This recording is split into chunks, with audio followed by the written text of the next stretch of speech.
gördüm. O 5 dəfə olmuş. Bir dəfə biz oldu. Bir ikinci dəfə oldu. 2 dəfə bu ikinci. Dərsə gəlmə dedim. Hardan bizə 2 4 5 dəfə oldu. Deyim ki. Bir dəfə oldu. Bizə dərsə gəlmə.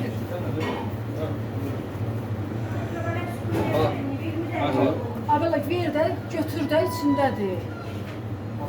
Buradan hər qoyun ucu.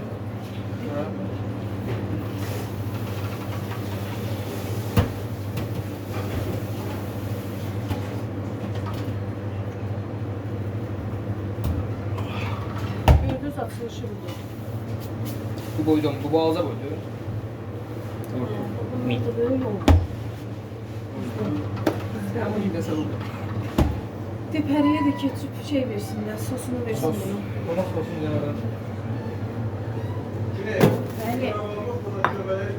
Yaxşı kəsmir, onu ver. Kimi taxta ver, balaca taxta.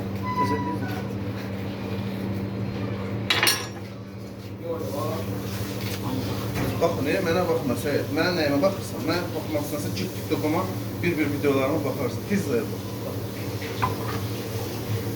50 ildir gəlirsən, pizza aça bilirsən də sən deyirsən. Son Allah. Sağlığı batmış o şuna. 2 dəfə. Verən oldu, amma mənə şey də ver. Tamam. Tamam. 9 dilim. Güney.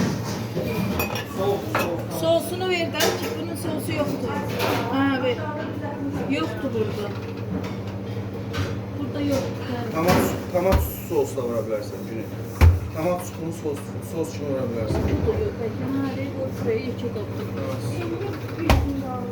Bir dənə də qaşıq verin mənə. Savun da.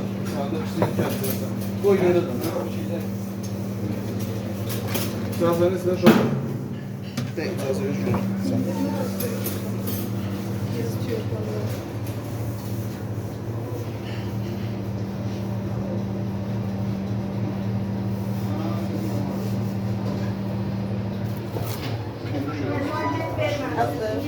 Sen tiyorka verin mənə.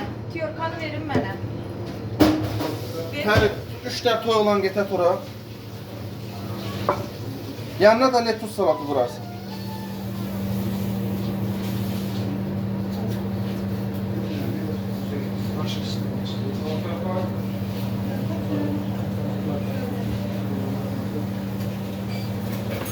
Kenara çəkilmiş olur. Kendi duruyorum.